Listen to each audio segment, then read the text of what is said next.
And we're live. Oh my heavens be alive. A Vetched Desode, round two. Does that So, sound better when I say it in person? So type it, huh? in your first appearance, we ended with we were going to talk about the crazy ideas and shit that we came up with. So I think we should talk about Righteous Biggs Productions. Righteous Big Tyson Biggs and Righteous Blunt. So I'm Righteous Blunt. That is my alter ego, and you are Tyson Biggs. Tyson Biggs at your service. Beck and call, baby. What do you need? Basically, we like we would go on a long weekend. I think we came up with this when we went up to my cabin. Yup, that's where we first came, because that's where we came up with that fucking movie idea. Because we listened to Nirvana's Lake of Fire. Yup, and then I played that album from The Fall of Troy. That weird fucking, like, God, what was the name of that album? Because, like, Vetch, you had just gotten your, like, sound system put in your car. So yup, my subs and shit. When you could, like, this was 2009, and you could plug your iPod directly into the car, which was, like, fucking crazy back then. Yeah, yup. And so we had access to all this music, and you were driving. It was like 8 or 9 hours, and I was DJing, and we wrote basically a whole movie based on Lake of Fire and Champagne Supernova and Bad Company by Five Finger Death Punch. Yeah, and then we listened. This was the album that really set it off. The album name's Phantom on the Horizon, and it's from The Fall of Troy, dude. Because I remember we listened to that first fucking song, and we just started going. And then we had Nirvana on repeat, that Lake of Fire song on fucking repeat. God, there's another one. Yeah. Well, yeah, it was basically like two guys that were like vigilantes. And like basically like the Punisher, but with zero morals, and yeah, they felt like if you wronged them, then you were ready to die. It was like it'd be like if Rob Zombie did a Punisher movie, but it wasn't Punisher. You know what I mean? Yeah, it's like vigilantes, but with zero. Like they didn't give a fuck. They don't care. And it's kind of up in the air whether they are paranormal, whether they're alive, or whether they're like spirits walking the realm. It's never like stated, but we can't. I was remembering today about our marketing campaign that we came up with. Dude, I can't even remember that. We were gonna have basically commercials that look like news, like breaking news, and it was gonna be like their pictures, like wanted fugitives, like on the loose, and it was gonna be like the actors were gonna be in character the whole time. Yup. And so then they would randomly. And then, like, whoever they killed or whatever would be, like, missing persons, like, yup. And then they would just randomly show up to premieres, like, sitting in theaters. And people would, like, be watching the movie and, like, turn and be like, oh, that's that motherfucker right there. Like, me? Like, it was going to be, like, a no-shit manhunt. Yup. Like, looks like I'm going to point at you. I'm going to freaking poke your box. Well, yeah, but on my screen, you're in the bottom, so if you're poking nothing. Oh, yeah? Oh, that's right. Man, that's a cool idea, though. Wouldn't that be fucking a cool, like, marketing campaign? That would make me want to pay to go see something, dude. Well, yeah, it's going to raise interest. It's going to be like, who is this? Like, what is this? Like, yeah. You just see, like, your whole marketing poster is just a wanted poster and missing persons posters. I don't think, dude, it would have been a B movie, though. There ain't no big company that would have paid for that motherfucker. Well, like, some of the things we had planned out and some of the scenes, dude, just fucking brutal. I mean, brutal. Well, because our goal was to make a movie as scary as you see movies on, like, in movies, right? Like, when they go to a scary movie and they throw their popcorn up in the air. We wanted that to legitimate, like, we wanted people to, like, where theaters have to have fucking ambulances outside waiting to take people to the fucking hospital. And it was nice because it wasn't like just shock horror, like jump scare shit. Like there was actually, like, you know, like Andrew was saying, we had a little bit of horror elements in, or horror or whatever, you know, like with the are they real? Are that kind of thing? Like, we had a nice mix. It wasn't just like straight, just like shock value or just straight jump scare. You know what I mean? Which I thought. Yeah, we were very heavily influenced by House of a Thousand Corpses and Devil's Rejects. Excellent end to the Devil's Rejects was classic.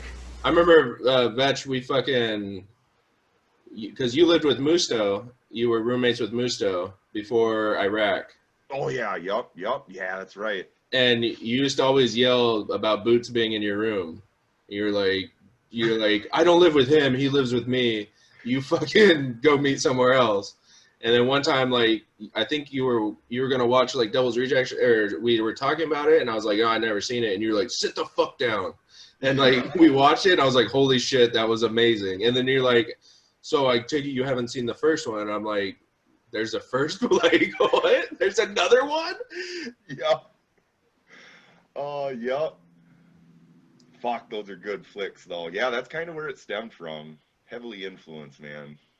Well, do you remember, you probably won't remember this, but we were intoxicated, and we were in Stickney's room, and we were watching Blair Witch Project. And the ending, like the end sequence where they're in the house, and like it's just the camera moving around and shit? Yeah, and you're trying to see this bitch. Yeah. Well, we noticed that there's a red light that crosses in the window. Oh yeah, in the fucking window. Yep. And so we must have rewound and watched this thing like 50 times. Yeah. And we're like, fucking, there it is. There it is. There. And it was like, do you think that was like somebody fucked up in production, or was that like something planned, or like, is that the ghost or whatever? Like, that was, I remember that took up like an hour and a half, 2 hours just watching that one part. Dude, another funny thing? Well, no, I couldn't say that probably, but like given the actors, like, to give it authenticity, you got to give them like some shrooms or something, and they're tripping, so you're just freaking them the fuck out, and they're like or just a high dosage of THC, so they got that paranoia. That's what happened on Evil Dead 1. What? What's his Bruce Campbell. Bruce Campbell and Sam Raimi smoked a fucking joint before like the first zombie scene, and Bruce Campbell's reaction is legit because he's stoned out of his fucking mind, and there's zombies coming at him, and he's like, ah. That's what I'm saying. That gives it, That's a good way to do it, though. And nothing like, because I didn't think it was worth. The performance was amazing, but Heath Ledger's life was not worth those kind of drugs to get in character. But maybe do some drugs that don't kill you, like shrooms if you do it right and stuff like that. Dude, the first time I saw that Batman movie, after even sitting through the credits and looking at Heath Ledger's name in the credits, I did not know that he played the Joker until the second time I watched it. And I get to the credits and I see his name again. I was like, nah. Sat there and rewatched the whole fucking movie again, just like, there's no way, dude. That's one of the best Batman movies of all time, just because of the Joker. Oh, dude, Heath Ledger made that. If it wasn't for Heath Ledger's character in the Joker in that movie wouldn't have been shit.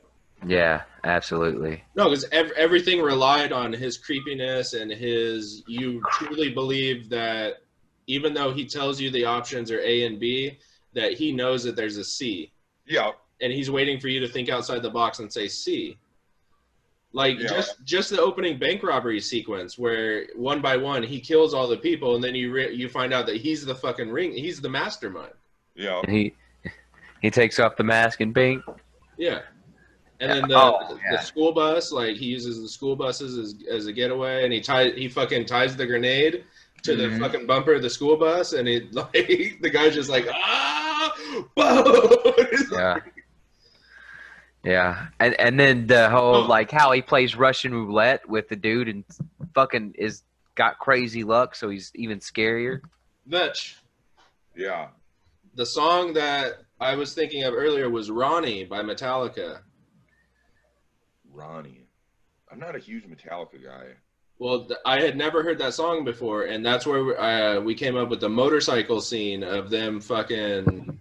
Like, they're in their nice cars because, like, I think you had, like, a Chevelle or something like that, or, like, Oh yeah, we Camaro, and got a couple nice cars. My guy had like a fucking SS or something, and like the motorcycle gang comes and fucking knocks one of the mirrors off, and then like we were basically listening to Ronnie because the tempo of it, it's like slow, and like it builds, and then it's like boom, and it drops, and then that's when they just start fucking basically two cars against like 20 guys on motorcycles, and they're just picking them off one by one, dude. Like,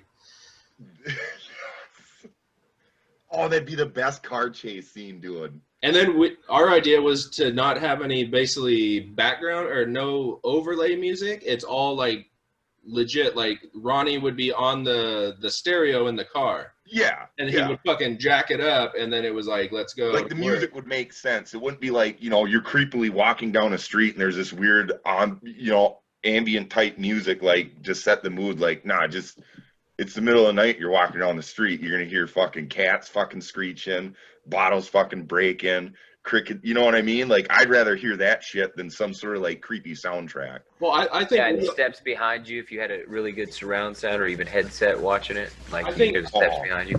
I think we've all experienced that silence is the creepiest thing.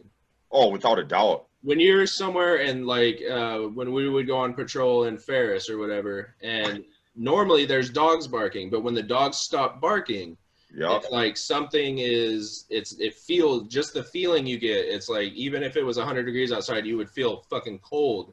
It's like, oh shit, like this is not normal. And then when you put in fucking surround sound and like the fact that you can jack fucking sound effects up and shit, like oh, it'd be sick. Like Joey was saying, fucking hearing the basically footsteps going all the way around you. Yeah, and then just like the last thing the victim hears before silence. And then like when the silence part, the camera zoomed away, and then maybe the killer's just fucking going to town or something. Because that's... Oh, no, yeah. Well, because you could hear, like, you might hear those footsteps of coming behind or something. You know what I mean? Like, you'd hear that weird shit instead of having that music. Yeah, and like, have some like horrifying and then have some horrifying, like, grotesque screeching noise as the victims get, like, have the victim in first person. You see the killer just running through. Oh my God, this is what it's like to be ran through. Well, we were talking about like not even really the victim just screaming bloody. Like it was gonna be like basically like a group of friends show up to a cabin, right? Yep. And a couple of them leave to go get like beers or like whatever, and when they get home, just everybody's fucking dead. It's just fucking chaos and shit. And then finally our good bad guys would come out and fucking be like, or no, never mind. Sorry, the space cake just kicked in. But like we were gonna have like a dude like nailed up to a wall, like basically fucking like basically crucified to the wall. Like, and it's not like, oh my God, he got stabbed. It was like, oh my God, he got stabbed with a fucking chair. Like, there's a fucking chair through this guy.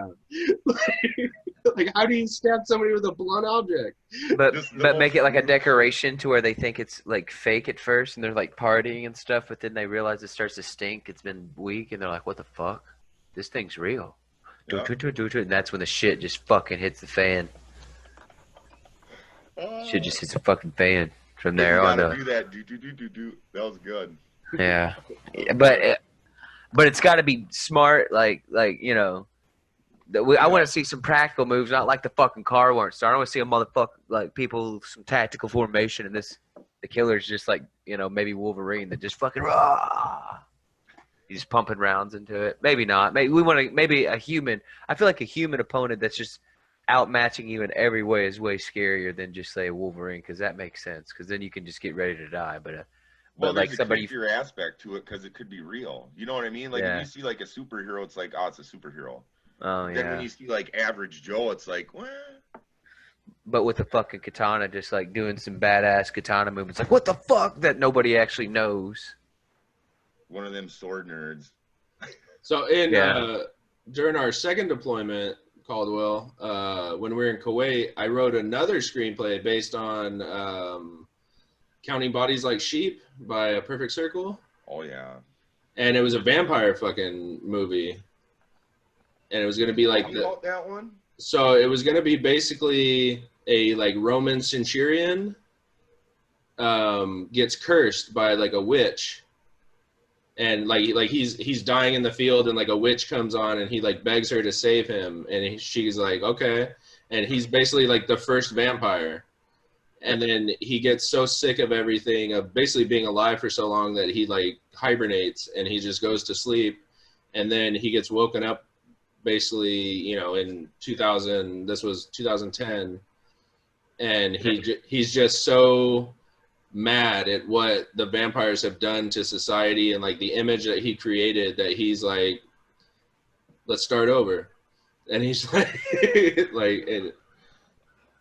like I pictured him like somebody like walking through the park in the middle of the night.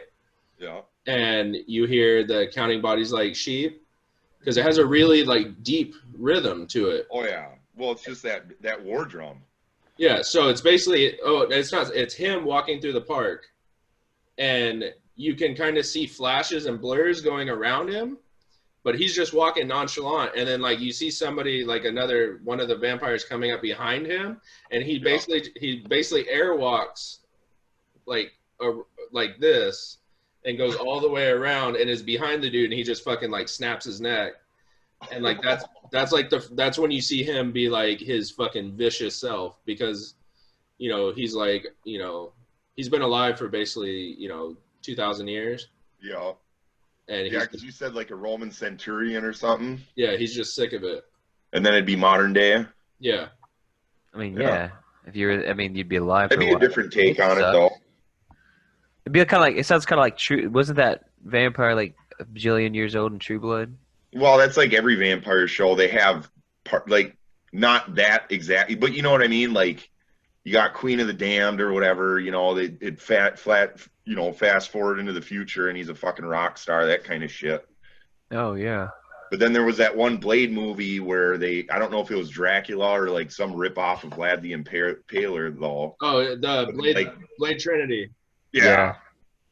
That was cool, though, because he stayed because didn't he stay kind of like old school? He didn't like adapt to like modern, like, you know what I mean? Yeah. Like he wore like that cool suit of armor and shit, and that jacket that looked like, you know, it looked like an old, like, something you might have seen way back when. Yeah. An old duster coat type shit. And my guy was going to have, his name was Arthur. Yes. Because his Roman name was Arturius. Yeah. But he's basically like stashed his riches and shit throughout the globe. All over. And so he basically, you know, it's him versus 2,000 years worth of vampires. And he's just like, and it's not so much that he doesn't like being a vampire, it's that he doesn't like what the vampires have done to his image. So it's basically, or it's just an overpopulation of vampires and not enough food to go around. And he doesn't like the fact that they, you know, ambush fucking people and shit like that. Like he's like, you know, honorable. Like the honorable side of it. Like if he's gonna kill you, he's gonna kill you from the front. He's not gonna ambush you. Perfect vigilante. Yeah. So can he like teach them like the humans? There's like a last group of humans. He has to teach them magics, maybe. Has a hybrid. Magics. Hybrid. That's the thing. It's still, you know, normal population of humans, but he thinks that, you know, he's superior, so he shouldn't basically be hiding in the shadows. Let's see, like the first, who's like Dracula, basically. Yeah, but it would. Yeah, if it was Roman Centurion, it would be older than Dracula. Yeah.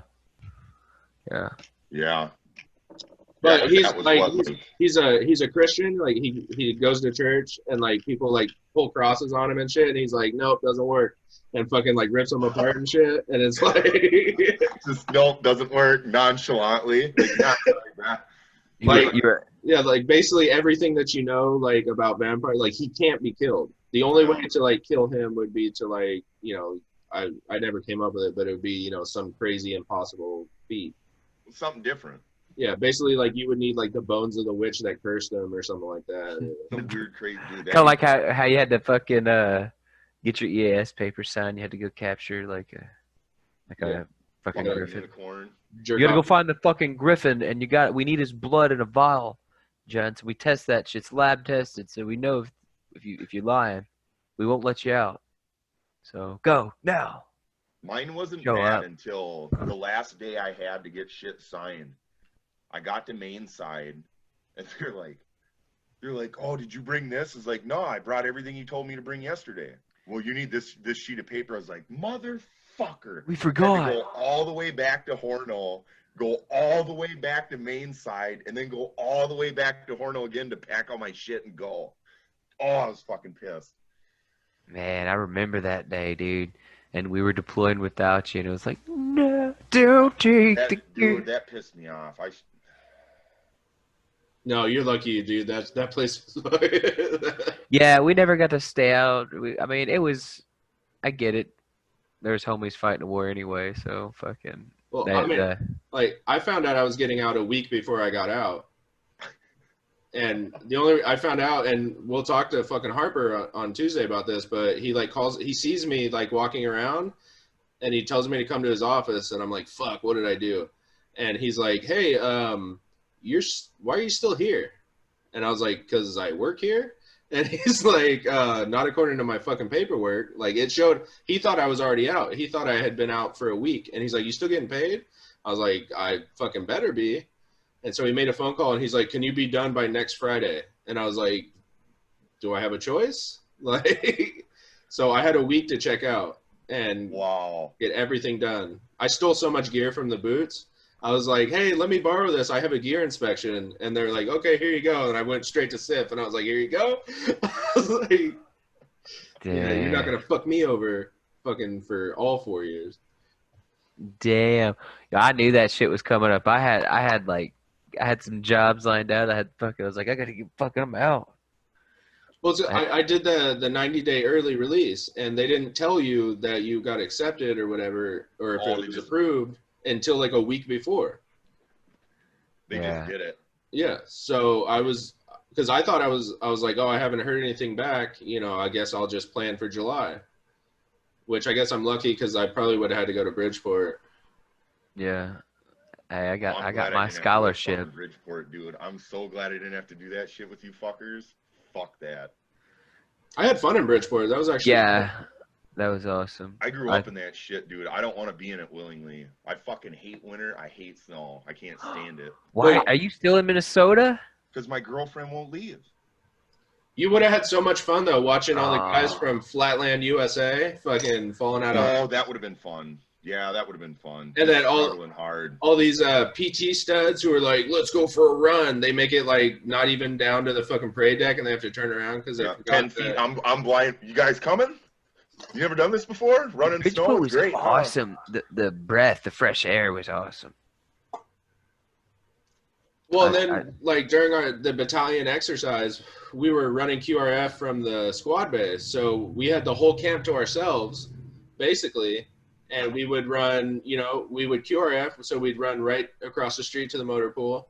Yeah. And we would go drive, do whatever mission that we had to do, pick up whoever, and then come right back. So, like, it snowed one night. 81s woke up under like 1.5 feet of snow. They were up on the mountain. I heard about that. And we fucking drove up there, and they were like just sitting up in the snow, like, oh, they're fucking freezing because we had no cold weather gear. And we're all sitting in our fucking heated trucks, even though I always got the truck that sucked. Yeah, like the tow trucks were freaking garbage heat. Because they were like the OIF fucking 1 tow trucks. Yeah. It was still worse in CAX whenever it was wintertime and it snowed for the first time in Mojave Viper in the Mojave Desert. And that wind was dry and it cut through anything. That shit hurt. Waywood was in the fucking gun and we were like, Waywood, you're stupid. Just get in the fucking truck. Yeah. He was like, no. And then all the air is just like, it's touching you from and Waywood's just like flexing in the wind. And we're like, ah. Yeah. Who was the other dismount? I don't know. We didn't have one. I think we had MREs and I'm just sitting back there. Yeah, we only have 4 guys on our truck. Yeah. Hey, Waywood. Yeah, you were driving at that point, and I was the dismount with the saw at that point. Yeah. So, Vetch, we were doing. I forgot what we were doing, but we were running back to Camp Wilson, and you remember like the back way in, like So okay, remember Camp Wilson, right? So you have basically like the Quonset huts, and then where you have the PX. Yep. And then the Chow Hall. Yep. And then like the motor pool and shit was all along this way. Oh so yeah. Yep. we would come in the back way because our our hut was down here. Yeah. And I forgot what it was, but for some reason we were last Vic. Normally we were lead Vic. Yeah. We had staff sergeant would ride in our truck, so we had to have open seats. But that's what it was. Yeah. So like the rest of the convoy takes off, and I slow down and I stop, and the convoy's probably Cole, what would you say, like 300 yards ahead? Mm-hmm. And then I think Rosie looks at me and he's like, "What are you doing?" And I was like, "You'll see." And I fucking gun it, and I was just like, ah!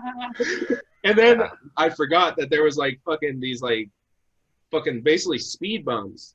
Yeah, so, those like tracks. Yeah, so we're going probably 55 on a dirt road, and we hit these speed bumps, and it's like, and you just hear Waywood go, "Oh shit!" He started, and we're like, "What happened?" And he goes, "We had a tire on the back of our Humvee. It flew off and went right past him." And we did like a NASCAR fucking level, I fucking slammed the brakes on. Me and Caldwell jump out. We fucking my cornbread fat ass. Fucking woo, boom. Yeah. Let's go.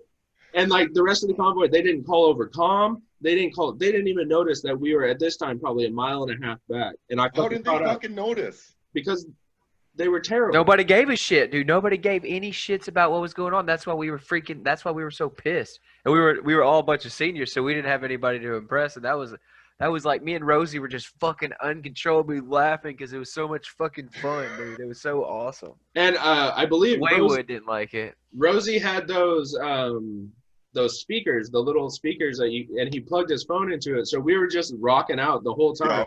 Oh yeah. And like people would walk by our truck and like we'd all be like this, and then we'd see him and we go. And then he'd be like, "What are you guys doing?" And we'd be like, "Nothing." And then they'd walk away and we'd be like, you'd hear, yeah, just heavy metal.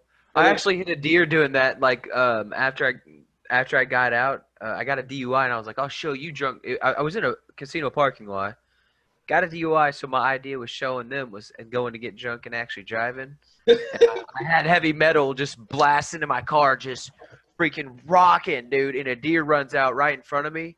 And I just smack it, and my hood just flops up, and I don't even stop. I'm like, man, and the whole time I'm so fucked. I got to get off the road. I'm done. And I get home, thankfully, but I learned my lesson.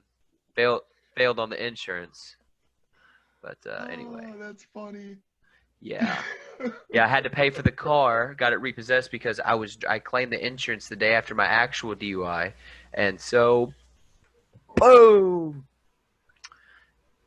That sucks. They actually jacked your fucking insurance way up? No, I had a DUI, and then I went to pick up my car the next day after jail, and I went and straight got drunk and then drove home and hit a deer listening to heavy metal music, thinking about the time we were in CAX and all the times like we were in the truck just banging heavy metal music in the Humvee trucks, and I was on the back road in the country driving, and I just smashed a fucking deer. And I had to get home because I was like, dude, it's like 1 or 2 in the morning, and I'd been drinking all day at the bar, like alone. Not a good time to be driving. Yeah, not a good time to be driving. Like, beer.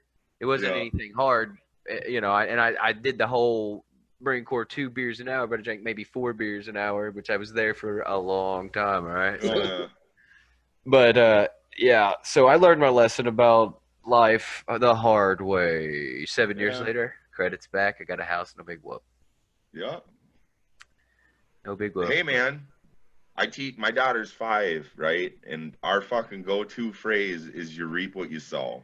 Mm-hmm. I learned shit the hard, dude. I've been to jail a few times, whatever. Got DUIs, no felonies or anything like that. Everything on my record's all misdemeanor shit. But I had to learn the hard way, and I always, at first I was always pissed, and it's like, well, I did it. You reap what you sow, man. Yeah. But if you can learn from it, that's the difference. I'm just like you. My credit's good now. I'm building a brand new fucking house. Yeah. I had to work my way up there, though. I mean, I had to put a lot of fucking my time into trying to better myself to get to this point, but it's worth it. Oh yeah, yeah. You learn the hard way, and you have to take a deep look. And do I want to be a part of this society? And you have to. But and it's easier to find for us because we got the experience. Well, maybe not easy for some of us. I learned that lesson the night we got back from Bridgeport and helped a crackhead fucking break into somebody's apartment. That was us? Yeah, that. Oh my God! And somebody kept asking for a drug, and she pulled it out of her purse. Said, "Yep, I have it." He'd be like, "It was like meth, coke, this, that," and he's sitting there saying, "More," and he starts bouncing up and down and clapping. It was I didn't want to drop his name, but he's sitting there laughing, bouncing him down. Meth, coke, ecstasy, like fucking just Molly, just sitting there clapping. He's like, "I don't know if I have any pure Molly." And pulls out 3 different kinds of ecstasy.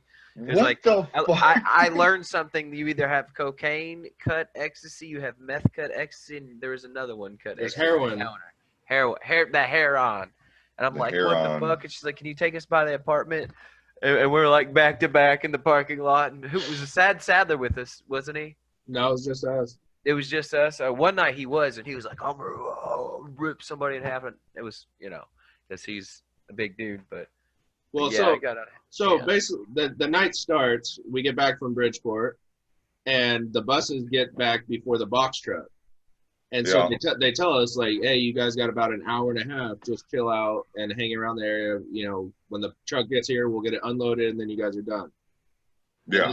I think this was like this wasn't even like we had to work the next day, right, Caldwell? Like, yeah. So we stayed effed up the next day, but yeah. So Caldwell goes, "Oh shit!" He goes, "My car's here," and because you had parked there before we left, and you go, "I have a bottle of vodka in the trunk." And so we get like 5 of us or 6 of us in the car. Just get vodka drunk. We're just passing the bottle back and forth, right? And I was having issues with my contacts, so I only had 1 contact lens in, so I could really only see clearly out of 1 eye. Right. That's right. And so we're talking about, hey, what are we gonna do? Like, we got a fucking party or something. And so like we're like, hey, we'll go to Caldwell's house in Fallbrook, all the way across Bay, all the way. It's in the ghetto. You hear a gunshot every night there, every fucking night. And so we're like, I think, how are we gonna get there or something? Because I think the married guys had the next day off or something. Like, we had to come back. Yeah, that's usually what they did. And so it was like, okay, like Caldwell can drive us there, but how are we going to get back? And so Ian's like, hey, we'll take my truck. Mm-hmm. And so, but he's like, I'm not driving. I was like, fuck it, I'll drive. So we're blaring down fucking Barcelona at like 1:30 in the morning. I'm fucking buzzed. I wouldn't say I was drunk because I could still operate basically anything, but I was buzzed with 1 contact lens in. So I'm driving with 1 eye. Fucking drive. And we get to fall, and it's like, okay, we're here. And we go into Caldwell's, and I think we were going to go to the store and get more booze or something. And there's like a lady in the parking lot, fat fucking, like, she was like, her ass is hanging out the top and bottom of her shorts.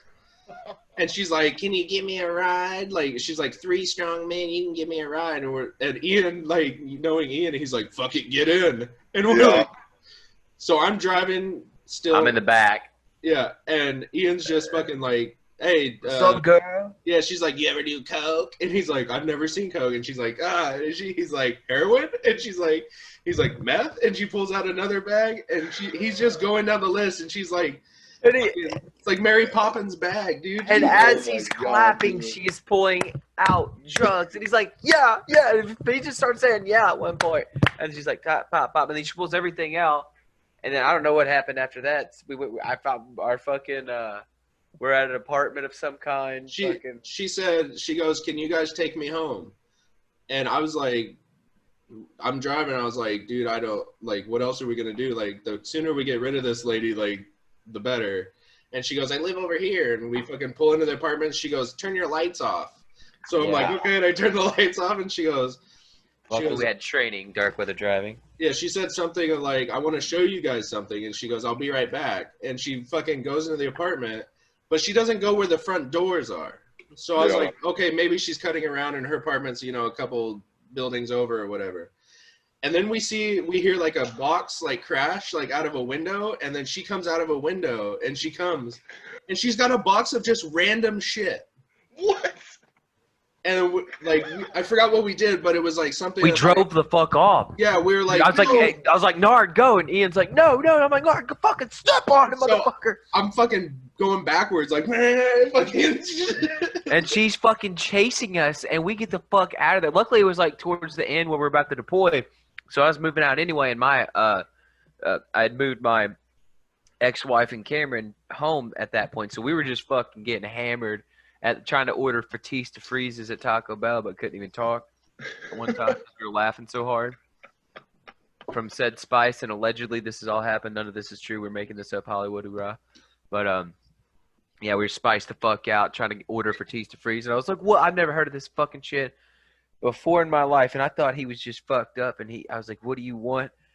And then I just could not talk. I just laughed, but somehow they knew exactly what we wanted and gave him his Fatista freeze because I was like, "Oh no, Fatista, what the fuck?" And I didn't say a fucking word. They're like, "We got you, bro. Pull around." We're just laughing our fucking ass off, and it's some fucking Mexican kids. Thank God for those motherfuckers, man. The ingredients in California too is always it was always like it was really fucking fresh, you know. It was pretty cool. Oh, what the fuck is a Fatista? What is it? It's like that. It's basically Taco Bell slushy. Like it's. I don't think they call it that here in Minnesota, man. What is it called? It was like I think it was like a Frutista freeze or something like that. But like when any of us said it, it was like Frutista freeze. Yeah, you sound like an idiot. Yeah. All geeked out on fucking spice. Yeah. God, that shit. Yeah, which public service announcement: don't smoke spice. Yeah. Just if you want to smoke get pot. smoke weed. Yeah.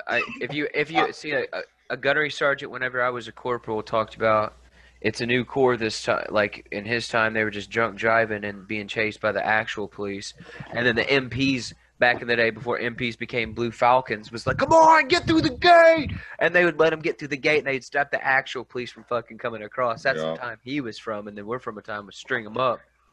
So we had to find alternative methods to try get potted up or what have you. Well, but they fucked up because like when they fapped your generation out, Vetch, they sent a lot of guys to gate guard. So we had like their duty roster, so we knew which guy we knew at which gate. Yeah. So I remember like texting and be like, "Hey, what gate?" And they'd be like, "Pulgas," and we'd be like, "Be there in 20," and they'd fucking make sure that they were there, and they'd wave us on through, and it was like fucking like good to go, devil dog. Like, yeah. Well, that's what you do though. You hook a brother up, man. Yeah.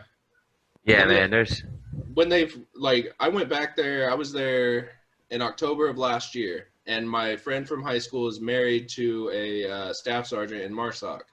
Yeah. So I was like, fuck it, dude. Like we were in Carlsbad, so I was like, fuck it, dude. We'll go there, and we had dinner with them. I tried to get on base, and they're like, sorry, you can't come on. And I was like, I have commissary. I can use the commissary and shit like that. And they're like, you can't. And they're like, you have to have a sponsor. And I was like, okay. So I parked, and I'm pissed. I was like, dude, like all these fucking boot ass corporals and shit. And so I walk over to them. And they were like, kind of like, hey, what does this fucker want? And I was like, hey, I have commissary access. Why am I not being allowed onto the base? And they're like, well, what do you mean you have commissary access? I was like, I'm a veteran. I'm technically 100% service connected. So, and they go, what do you mean service connected? I was like, oh shit, you guys don't know. Like they don't tell you about the VA and disability and shit like that until CAPS. So it's like, oh, dude, I forgot. You guys are still in the fucking bubble. But dude, like I remember like standing in this, in this the staff NCO housing development, which is pretty nice houses, really. Yeah. And we were barbecuing, and I was like, dude, like it's so weird to be back here. It felt like I was like fucking trespassing. Like it was so weird, and that's why I was gonna go to Horno. But I was like, if this is how I feel about Mainside, like, I don't know how I'm going to feel about Horno. Oh, dude, I don't know if I'd go back to Horno. Nah, I got the kids. Well, no, see, if I go back to Horno, I'm not going to want to leave. Be like, no, can I go to Iraq or Afghanistan or something quick? Yeah, just real quick, just 4-month pop. Dude, I got my own guns. I'll bring my own shit. Just fly me out there and give me a flak jacket. Yeah. I don't need a helmet. Yeah. I'd take some sweet gear, bro. I'd take it all because, you got kids, you gotta, but it'd be badass. It'd be badass, man. Oh, well, I would go. So what the hell have you fucking been up to, though? Like, so, in your career, like, your first deployment before us, that was, like, in some, like, crazy moon dust shit. That was in the desert. You guys had, like, jumpsuits. Yeah, well, we wore flight suits. Yeah. Oh, tell us some stories. Well, man, dude, I don't know. What do you want to know? What do you want to hear? I don't know. You guys did you guys, it sounded like they had a lot of IEDs. Oh, yeah, we found a shitload of IEDs, dude. Were you there? Were you on the Jobber Jossum mission? No, we were supposed to, because we were, I forget if we were, God damn, I'm brain farting now. Nah, the other, because, we were weapons company, so we had fucking Cat 1 and Cat 2, and I think I was part of Cat, I think we were Cat 3 or something. I forget. But we were supposed to go out, because we were the QRF. So there was, we had A and B pretty much. 4 trucks here, 4 trucks there, and that was the QRF for us. But third platoon. And A or whatever went out with our lieutenant at the time, because I was in the gunnies. I was in the gunnies section or whatever. But our LT section went out, and then they were doing that Jobber Jassum shit, and we were supposed to mount up and actually meet him there. And he called our fucking gunny as we leave the wire and told us to turn around. So we ended up going back to base, and we didn't go out there for it. But we were supposed to be out there for that one. That was that because he ended up blowing himself up, right? Yeah. He got shot and then he blew himself up, right? Is he the one that got shot and blew himself up, or is he the one that all the Iraqis surrounded and put like fucking 1 million rounds into him? So from what I remember hearing, old-fashioned Cullen was Jobber Jossum had, he was a known suicide. Yeah, he's the one that blew himself up because Ski got hit with fucking gore. Yeah, but someone else got hit with fucking gore.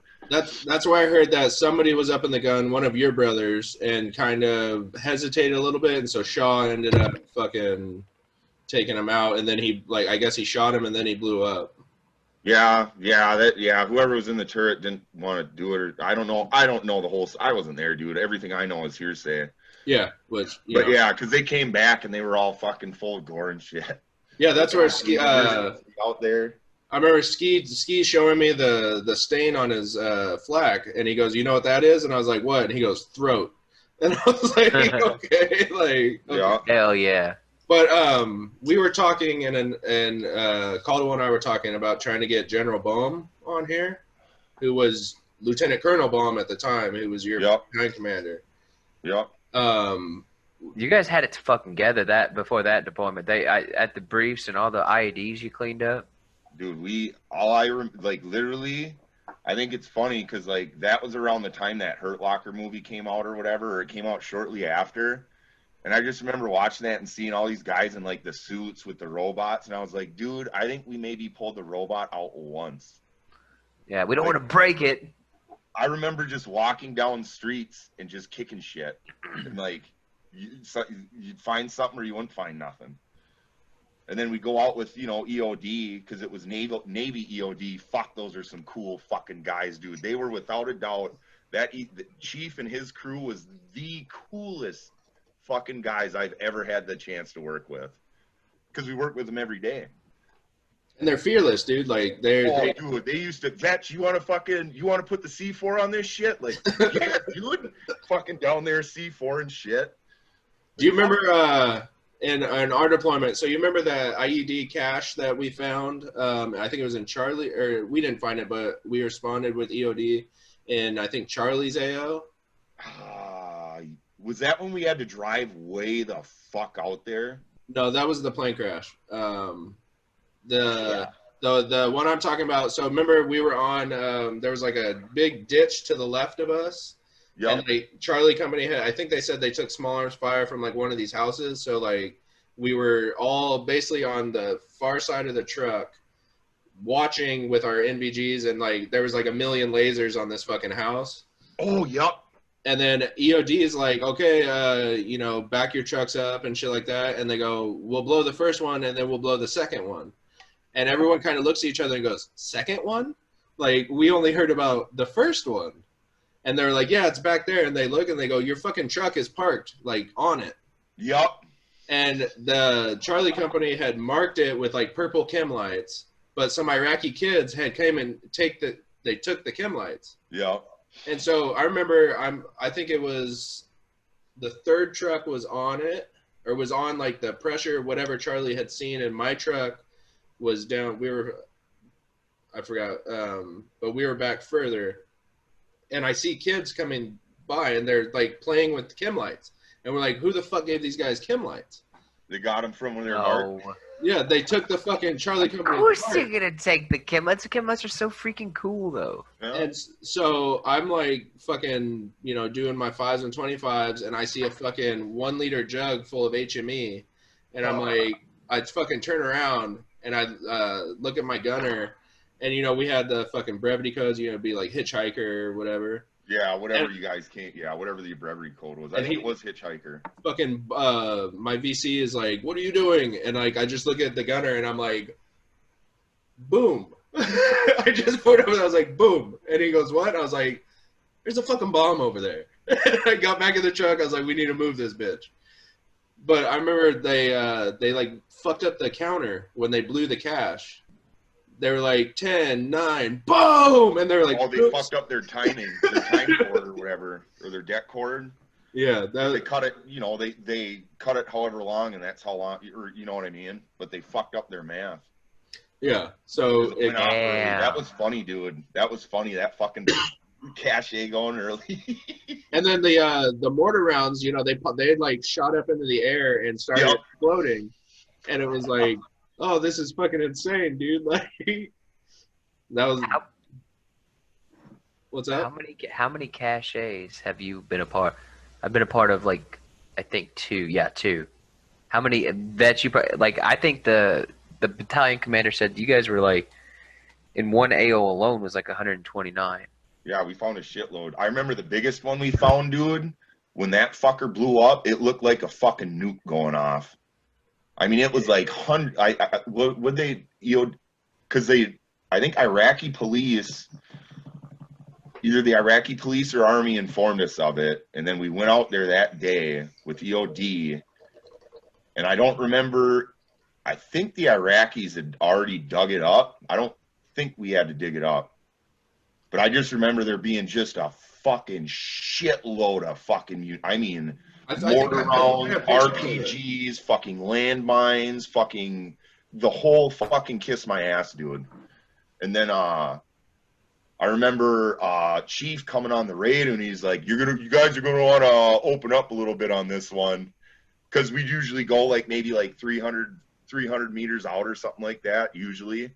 And he's like, yeah, you're going to want to open it up for this one. And I bet we were parked, I would say between 600 and 900 meters away.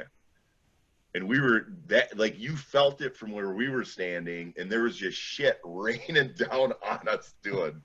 Oh, it was fucking cool. I think I have pictures of a lot of the caches you found during your first deployment. Was there like a, probably like 20 to 50 like 155 shells and shit? Yeah, there was like a shitload of 155s, smaller like mortar rounds, fucking RPGs, loaded, unloaded, fucking mines. Like I was saying, the whole kiss my ass, dude. Guns or AKs and shit in there. Like it was a straight up like a small army cache or whatever that they just probably buried like for another day. Like, I'll save this for a rainy day. You remember the plane crash, right? So, oh yeah, a Russian cargo plane or whatever crashed. It definitely wasn't shot down, and we basically had to sit on a cordon so that nobody would come fuck with like the remains and shit like that. Because like, how many hours was that? That was like I didn't sleep at all. I was up that whole fucking time in the VC spot. It was like a day and a half. Like I stood a 24-hour post for that one. Yeah. So we get word that we can drop flats if we want to sit in the trucks, right? So we are like, they said that you could have like the truck door open, but you had to be able to like jump into the truck. Yeah. Basically at a moment's notice. So we like dropped our, you know, our flak right there. And then all of a sudden you hear fucking like me, and we're like, what the fuck is that? And it's like 3-4 hours later and you still hear it. And then somebody goes, it's a fucking drone, dude. Yep. There was a drone circling over us. And like all of a sudden the word is like, hey, you know, higher up like sees, and they want you to put your flak on. Like this shit is going to be seen by fucking government officials and shit. Yep. But I remember, dude, like that is the, so we were there, we showed up in like at night, and then it was like the whole next day, and then we left the day after. And I remember I was up in the gun when the sun came up, and that was like the most beautiful sunset that I've ever seen, because you had just over the open desert, it was the perfect reds and oranges and, you know, some purples. Storybook sunset. And it was like, holy shit, like this is so beautiful. And then you kind of turn your head and look, and you're like in such a fucking shitty place. Hey, OP Green wasn't that bad, bro. There wasn't trash everywhere and shit. It was a cool little neighborhood. Well, no, this was out in the middle of nowhere. Mm-hmm. Oh, man. See, I'm so glad I was on OP Green. JSS, I think, I don't know, I might have been there like a week or so, just because Muggs was leaving, and then I switched VCs, but I had a week into the JSS zone. Dude, that would have been horrible to get stuck there the whole time. Thank God for OP Green, bro. There was neighborhoods, like patrolling through neighborhoods just on a morning. We do random times. We did all sorts of different patrolling methods, like exiting the vehicle and stuff. So, you know, had no pattern, so they couldn't trace us. Yeah, change it up. We respected them, and they were pretty cool. I ate a lot of Iraqi food all the time after I got the diarrhea the first time, but I didn't care after that. I was like, rah, rah, rah, rah, rah. Oh, you can't eat the chicken, dude. Yeah. You can eat goat for fucking days, just do not eat the chicken. Chicken, dude, yes, fucking. So the fucking top Vetsch moment that I'll fucking send a brain voicemail to your wife or whatever when you die. This is Vetsch. Was when I shit my pants on post, and I come in, and I fucking lay my poncho out on the floor, and I ditched my fucking camis. I was like, they're beyond fucking saving, and I'm just wiping myself down with baby wipes, and Vetsch is sitting there staring at me, and he's going, baby, when the boom boom. And I'm like, shut the fuck up, dude. Just shut the fuck up. And then he gets on the radio, and he calls for the COG to come to our hooch, which is Rosie. And Rosie opens the door, and I'm just like, fuck, dude. And he starts calling people over. He's like, hey, can you come by my hooch real quick? So I'm trying to fucking hurry, and I'm still like, it's like the onset. Are you wearing your flag still? No, dude, I dropped that shit. Like, I was on post, and I felt the rumblies, and I called COG, and he's like, hey, you got to give me like 10 minutes. I was like, I can't fucking wait. So I literally pulled the cord on those flags. I was like, whoop, it fucking fell. And I've run down to the shitter, and I got the wag bag, but I can't get the fucking bag open. No. And as I pull it, I put too much force into it, and it just fucking shoots out of my ass. And the only thing that saved my boots was my boot bands, and it was fucking liquid. And then I fucking penguin shuffle back to our hooch, and Vetch was sitting there, and he's like, "Baby, when the boom boom." I remember that. Oh, it was terrible. That happened to me, except for like the hottest terp walks by, and it was at JSS too. That's why I hated JSS. But the hottest terp walks by, and I have like shit britches, and I'm like turned with my rifle, just facing her, just like smiling, and she's looking back smiling. I was like, please don't come next to me, because I feel like shit right now, because I just shit myself. And then she runs away, and then Travis has his back for some reason. I run, and I was like, dude, you've got to give me some wipes and shit. He's like, what? I was like, dude, I just shit myself and I gotta go to post and I'm fucked. So, I hated that shit. Ew. Baby going, yeah. Oh, that was funny, Oh, dude. my God. Hey, a little bit of nostalgia. Give me a second. There you go, boom. Yeah, I'm gonna go boom boom. Just you have like a tool in the closet. We see you stand up and go sit down in the closet. Hold on. Okay. What are you doing? Tell me when you can see my screen. Can you see it? Oh, yeah. Yeah. Are you right? Is this a video? Oh, yeah.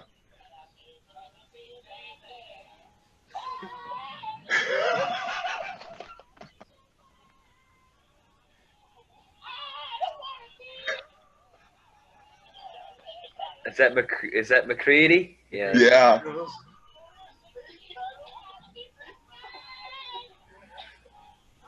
Plywood hooches. Dude, we fucking watched every fucking episode of that shit just through.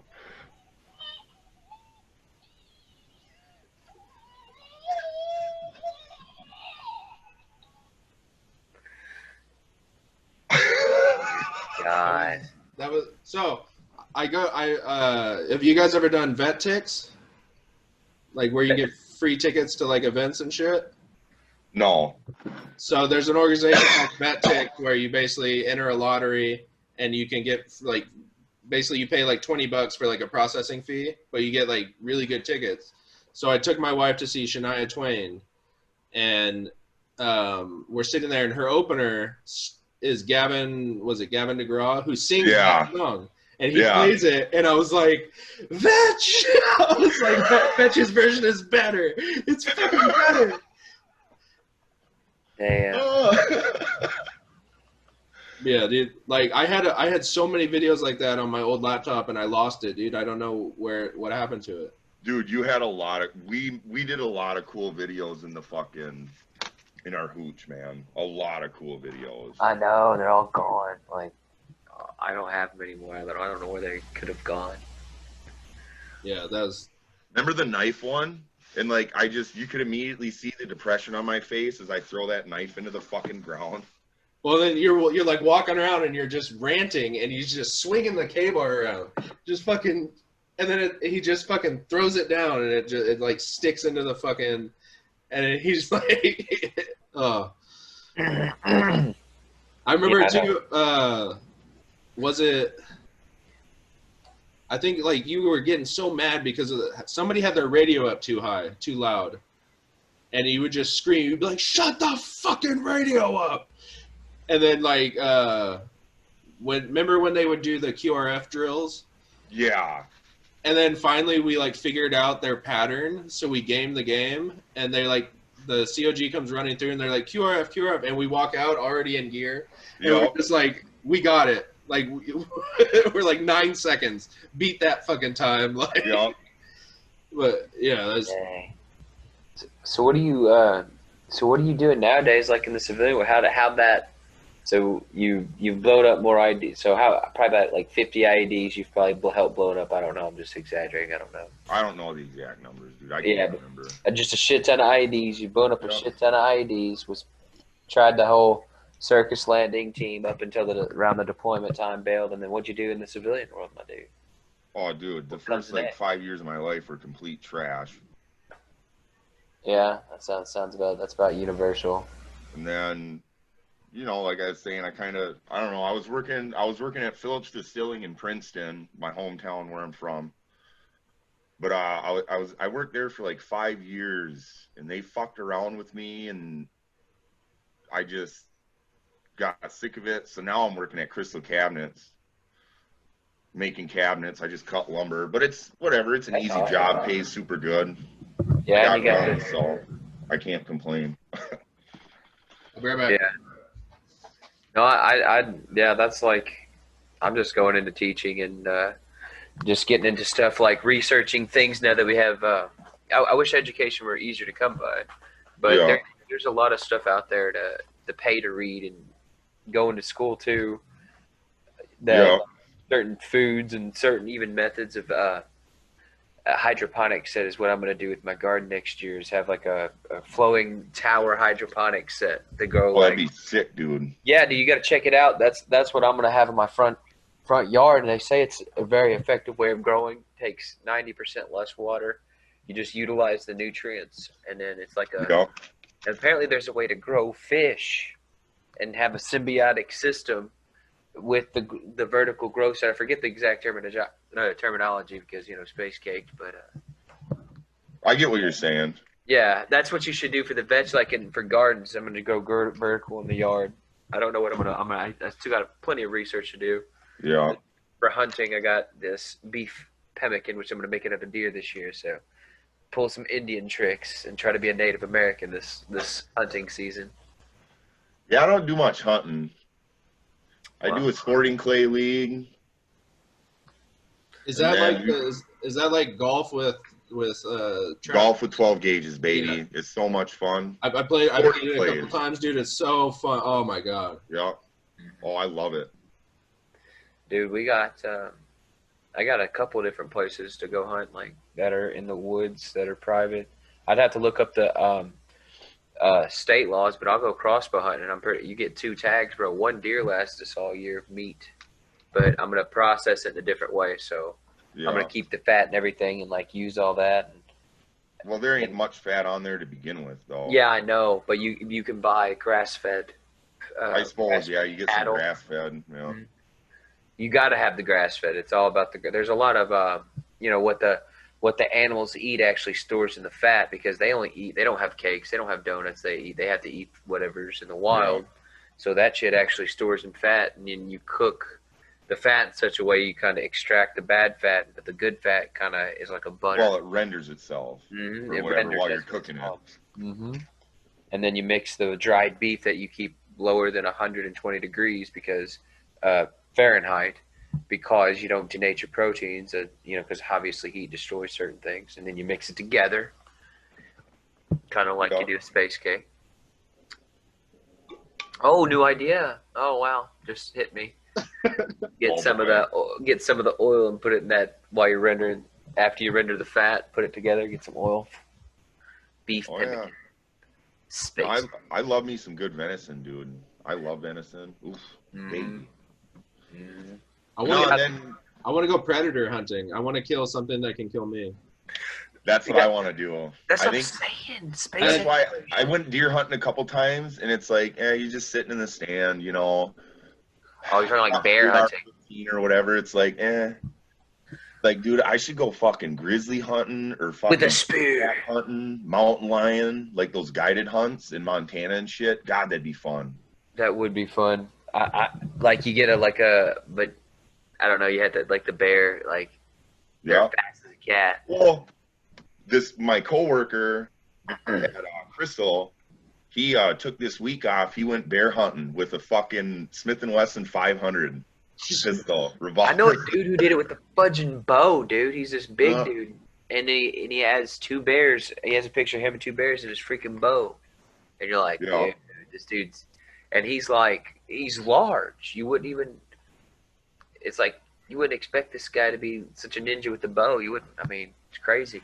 Well, but Vetch, you got wolves and shit up there too, which I love wolves. They're so majestic, like it's crazy. Yeah. But they had a fucking thing a while ago where they had basically kill them all because we were so overpopulated with wolves that there was like open tags on them and shit. Well, there was like there you go. Like a few years ago, there was like a super PAC that like took over a whole town. Yep. There was like over 200 fucking wolves and like descended onto a town. It was like a fucking horror movie, dude. Yeah. I think that was when they did that overpopulation thing. It was like open tags or something, or like everybody had a certain limit, but if you maxed out, you could pay money and get more tags. So it was kind of unlimited. You just got to keep paying. Dude, how awesome would that be to be in Wolf Town, bro? It'd almost be like fucking Nazi zombies. What? Not even with guns? Not even fully loaded? I don't fuck with animals that can. If you said predator hunting. Dude, yeah, but that's I'm hunting. We have freaking houses. We can board up the windows, Nazi zombie style. You got a fire team of us homies. Come on. 200 wolves. They would tear your ass up. Not if you had to bridge them in such a way, and you have to use like phalanx moves and stuff, and you get armor. Well, Dude, how many we're talking- people? You're like talking one like person or like an army? No, like a fucking actual big enough Like a phalanx, platoon? like guns. I don't know, Yeah, but like dude. with a platoon of people? Yeah, Oh, that'd be like cool. 10 versus 200. That's fair, bro. Come on, Dude. don't be a wuss. No. Dude, You have like armor. they communicate through looks, dude. They look into each other's eyes and they know what to do. Good. I wouldn't want to kill them because they're dogs, essentially. But No, they are, dude. So 200 wolves is probably equivalent to like 500 German shepherds. yeah. Like, they're huge. They're like fucking. They could be like 200 pounds. Dude, wolves are big. They are big, dude. Bro, we They're got not as small ammo. as like We got movies make them katanas. seem. We got shields. I mean, come on. We got buildings we can I utilize. want So a 308 semi-automatic AR, dude. Either an AR-10 or like a Scar Heavy. Give me the Mark 19. Or, yeah, that'd work. yeah, initially that's what we would have to utilize because they'd be coming down the hill, but you'd have to click too slow. So you'd really probably, I mean, not even a 240. You'd have to have close quarters combat. It'd be repel the enemy's assault by fire in close combat. If we were going to clear out 200 wolves in Wolf Village, we're going in mounted up. We're bringing 240s and probably a 50. And maybe a Mark 19 just for shits and giggles. We could cause an avalanche on them with the Mark 19 if they're high up. Now, Mark might be useful. Because if you go in there vehicle mounted, guns blazing, you'll kill a handful of wolves, and then they're all going to fucking get out of there. I know. I don't like that, dude. I'd say close to their nest and at least give us some type of building, some shields. Some just come on, bro. You just want to go in fucking sword and shield. Dude, I do. That'd be fucking tits. I think if we had a good 50 strong, with the proper equipment and armor and even some small, like, 308 ARs and stuff like that, but fixed bayonets, Oh, come on, with some big bulky armor that they lay into, and you got a K-bar off you, and you got to just go. Dude, you're gonna get a 200-pound fur missile that is gonna fucking knock you down, and it's gonna grab you by the fucking ankle and drag you into the tree line. Yeah, I know, and you set up as he's dragging the tree line and fucking put like 5 rounds in his head, and then you gotta have the phalanx because your other buddies is watching you. So they're just capping the other wolves. Dude, yeah, bro. We'd be in a tight formation with shields and just be spearing them. We'd be in like a wall. We'd have to draw them into one way. Nope. Dude, whatever, dude. You're such a... And then have people like... Nope. Just with a saw, just da-da-da-da-da-da-da-da-da-da-da-da-da-da. That would be fun, dude. You're wrong, bro. You're scared. Well, not to like murder animals 50 like people. that. But We're not. Okay, this is all imagination land, people. Yeah. They're going to surround you, and they are so fucking... You're gonna rip your throat out. They're so quiet. Dude, wolves Dude, we killed... have MBGs and shit, bro. Dude. We have armor. Hey, in World War I, in Russia, or no, I want to say it was one of the fucking world wars. This is a 50-50 shot. But when it was Russians and Germans, they legitimately came to a ceasefire because more people were being killed by wolves than were being killed by the fucking enemy. Was that when they were fighting over Poland in World War II? I don't remember, but they fucking literally had to, both sides stopped killing each other and had to go kill the wolves. Because the wolves would just sneak in at night while you were sleeping and rip you out of your fucking foxhole and tear you apart. Yeah. Or you're fucking tailing Charlie, and instead of being snatched by the fucking NVA, you're getting fucking taken out by a wolf. You lose that fight every day. Yeah. Bro, you said you wanted to hunt a predator, bro. You got a bear, dude. I'll kill a bear. I'll kill something that. Well, no, but that's like you don't. I'm talking like one. I respect the wolf. Guided. So do I, but if there's like a population, we have to. It's us or them, bro. That's what this is. This is like the apocalyptic future. We have no choice. Well, shields and armor. Yeah, if you're on a guided predator hunt, you got a fucking hunting rifle or whatever and a sidearm. I mean, that's what you got. But you're on a guided trip, so there's like 500. There's probably a couple guys hunting, and then you got however many guides, and everybody's armed. We can construct like a building and have certain holes to like funnel them in, and we can just spear them. Just instead of wolves, say we're doing that with terrorists. Okay, zombies then maybe zombies. Well, Caldwell, go on Joe Rogan's podcast, search John Dudley surrounded by wolves. He was on a hunt. He fucking wandered into their den, him and like 2 other dudes.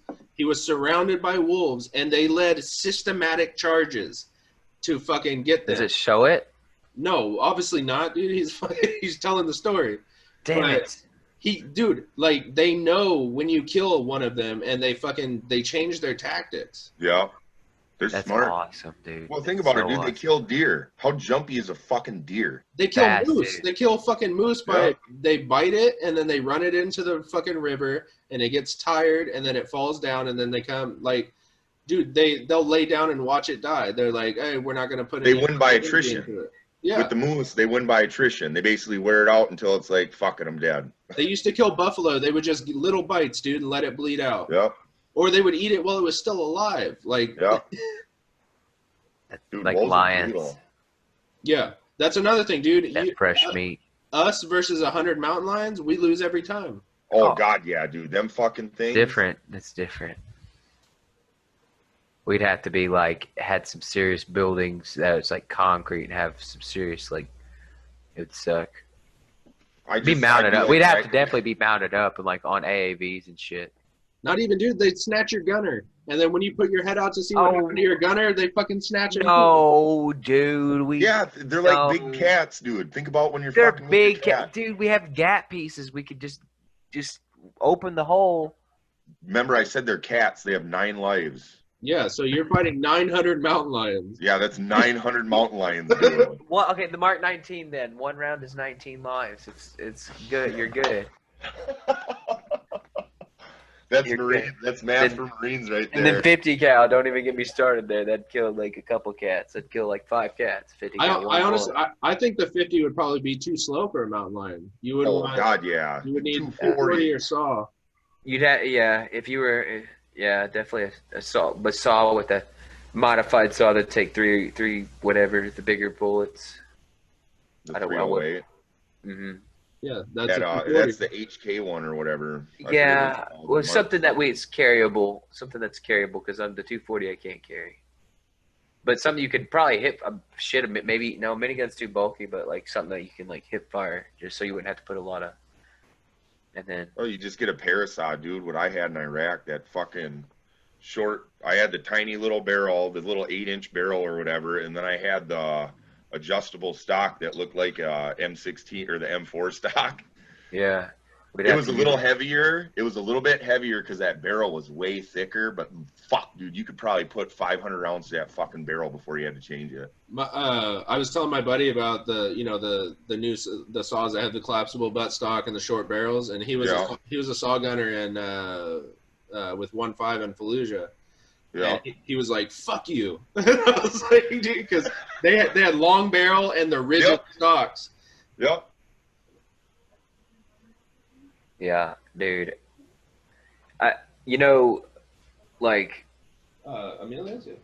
Man, that'd be like somehow having like I like where virtual reality's going because I don't know if you've seen that, but my son has it, and I mess with it, and it's actually pretty cool. Like I'm probably gonna buy him a couple games, but like that'd be pretty cool. You play like there's a chat room and you're just like chilling with people in the virtual world. It's like if you stand up.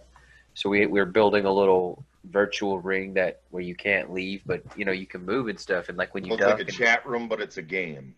Yeah, and you can select an avatar, and you're that avatar. You look down, and you're that avatar, and like you move your hands. Everything's accurate. Yeah. And like there's a boxing game, and he just got a military game and shooting. So when that takes off, we could all just be like freaking playing zombies. Like side by side, we all got to get some sort of like that's our good retirement. Well, that's what the PlayStation 4 and a headset's for, man. Well, what is it? The Oculus, the Oculus Rift. Yeah, dude, that shit's taken off. Yeah. PSVR. An Oculus. But that shit's actually taken off. It looks cool as fuck. I did. We're gonna get probably for Christmas my son the Oculus Quest, which is like where you don't have any wires. That's what Cameron has. And so, dude, I played the painting game, or not the game, but like where you can go in and like 3D art, dude. Oh my God. I thought I was tripping balls, dude. Like, I know, bro. It's awesome as shit, dude. So that's why we shouldn't end the world, people. I was in space, dude. Bullshit, It was yeah. like You're in space. Make some space simulators so we can get ready to fight aliens and not each other. We're gonna have to fight like maybe giant bugs like Starship Troopers. There's gonna be Oh, that'd be fun, dude. yeah, it's terrifying at the same time, but that's what makes you feel alive. It's adrenaline, okay? That would be fun, dude. no, because in real life it would be just a bunch of FOs calling in JDAMs, and then you're dropping JDAMs down the little bug holes. I was an FO. Unless we didn't have the resources, if we keep we're just keep effing, and so we don't have like the resources for all the bombs, we just overwhelm them. If you have the resources to get to their planet, I think you have the resources to drop bombs on their planet. Dude, at that point, you just blast the planet. Yeah, you don't even need a bomb. You just need like and then terraform it somehow with our advanced ways. Oh yeah. You know how like you can drop like a tungsten rod from space, and it will create enough kinetic energy to where it will it's basically like a falloutless nuclear blast. Don't they have that? Isn't that a real thing now? I don't know, but I'm pretty sure. Or is it just a prototype? Pretty sure that it was the plot of G.I. Joe 2. In a lot of movies, but I think it's a real thing though, it's like a prototype thing. I think the science is legit. The fact that tungsten is a hard enough material. I think the only hard thing to calculate would be your fucking drop, like where exactly it's gonna hit. Like I have a feeling that'd be like a rough guesstimate. Well, if you could get some rockets, you would. We're aiming for Paris, but it might hit Germany and it might knock out England. You'd only have to know the speed and utilize rockets and some sort of other mass or whatever the hell. Well, it's just a rod though. It's just a rod. You just use gravity. It uses literally the pull of the Earth. Because you drop it into the atmosphere, and the gravity just pulls it. It picks up so much speed going through the atmosphere that it just fucking. And it doesn't burn up. Without the nuclear holocaust. Wow. Or the nuclear aftermath, or whatever. With unforeseen effects that we don't know. Yeah, we're all gonna get be a lot of overpressure. Or it's just gonna cause earthquakes in other points of the world because it fractures a plate and. Or you're gonna knock Earth out of alignment. We're gonna fucking all burn up. We're all gonna die. Yeah, so let's just not do that. Why would we want to do that? No. Yeah, NASA, don't watch this. Yeah, I mean, do that to another planet. Let's just don't get any ideas. Let's maybe figure a way to harness light into a weapon, just kind of like Star Wars, but maybe more efficient. That. No, pretty much if we could harness light somehow, that'd be pretty. You're talking like a lightsaber.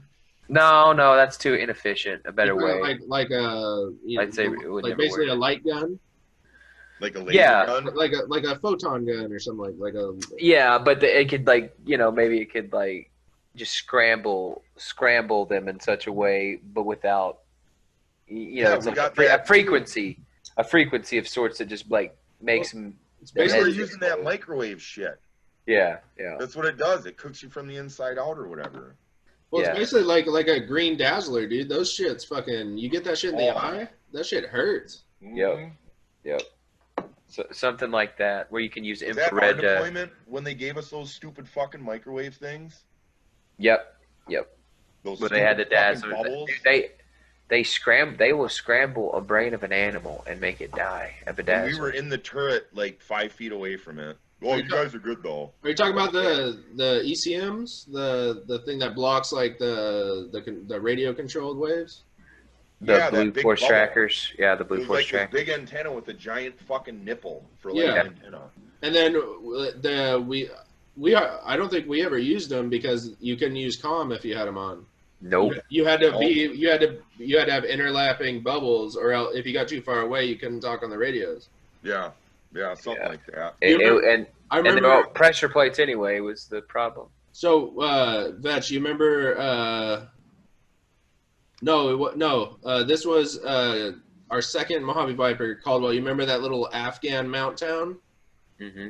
So we were doing lane training, and they're like, we found an IED on a corner, like a crossroads, right? It was on the curb of the corner, and nobody else had the idea. And I was like, "Fuck it, dude!" So I switched on the ECM and I pulled up. And the coyote's like, "If that goes off, you're done." I was like, "Dude, my ECM's on. I'm blocking all fucking radio waves." And he was like, "Fuck!" Like he didn't think about like. I was like, "Yeah, buddy." Yeah. But we used to use those in Vetch. I think it was with you. I forgot where, but we would pull in close to the CP and turn the ECM on so that people's cell phone calls wouldn't. They would like block their cell phones if they were coming in with. And so like they'd be in the middle of a conversation, and we would like keep turning it on and off. So they and like. That was in Black Hawk, wasn't it? I think so, but you'd hear people getting pissed off. You'd be like, "Fuck, dude!" Like, yeah. And then like the internal comms wouldn't work in the camp, like because we kept turning them on and off. We had to make sure they work, dude. Yeah. Proper equipment, man. Got to make sure it works right. What better way than accident? Sorry about your phone call. I did that for top secret area. I did that too in I did an SSE course, the fucking basically CSI. Yeah. And they said you have to watch out for if it's booby trapped or whatever, And so I just pulled up a fucking Humvee right next to the front door and turned on the fucking ECM, and I was like, well, now we don't have to worry about fucking command debts. And they're like, oh, nobody's done that. And I was like, yeah, well, use what you got. I'm in a weapons company for a reason. Yeah. Work smarter, not harder. Exactly. Yeah, I was all about that life. Luckily, we had those guys that would run us to death, or we would have been just probably cows. Oh my god, dude, we wouldn't fit in the Humvees. Yeah, I remember Remember that one log run I took you guys on? And it was either Strader or Ian, and they were like kind of talking shit or something, and I went in front of them or behind them with the log, and I was fucking holding that fucker over my fucking head as we were going up those fucking hills. And they're short as fuck. So dude. The short guys would get in the back, so then they wouldn't really the log wasn't even touching them. Yeah.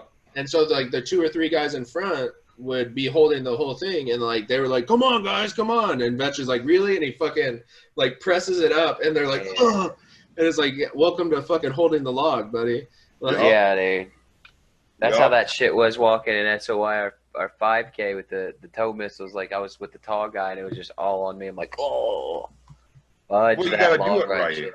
Yeah, if you do it right. It's as long as everybody's pitching in. It's when you get them fucking short guys like, "Yeah, I'll take the back, dude." And they're just fucking running with their hands in the air. Yeah. You got to be putting some type of pressure on it. It's all you just give it all you got. Yeah. Everybody gives it all they got at certain points. I love log runs. I hated fucking running, but I love doing log runs.